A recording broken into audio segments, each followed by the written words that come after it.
nga guys, bali, kapatid yata din nila to. Sorry, hindi ko naman kasi kilala lahat ng kapatid ni Idol Juliet, no. So, kilala ko si Brian Sunot, yun. Sa vlog din ni Mercy, yung iba niya mga kapatid na lalaki, yun lang yun. Pero si Nancy, panganay nila daw kapatid. I'm not sure, ha. Correct me if I'm wrong, kasi nakalagay naman doon, panganay na kapatid ni Idol Mercy.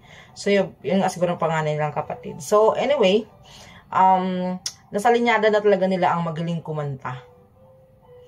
Yun lang, hindi na siguro na-improve lalo. Yung bang hindi na talaga na-improve, at sila ang tatlo lang talaga kasi yung nagkaroon ng ganito, break ba? Parang ganun.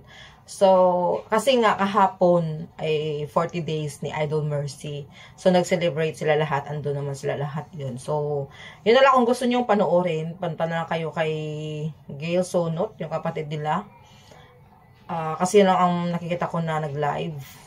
So, yun, panoorin nyo yung full video sa mga idol ng ages dyan. Yan, manood na lang kayo dun sa live. Kasi walang live si Idol Juliet. Dun na lang sa kay Gail Sunot. Yan lang. Kaya nila ng kanta si Idol Mercy, no? So, yun lang guys. Bye!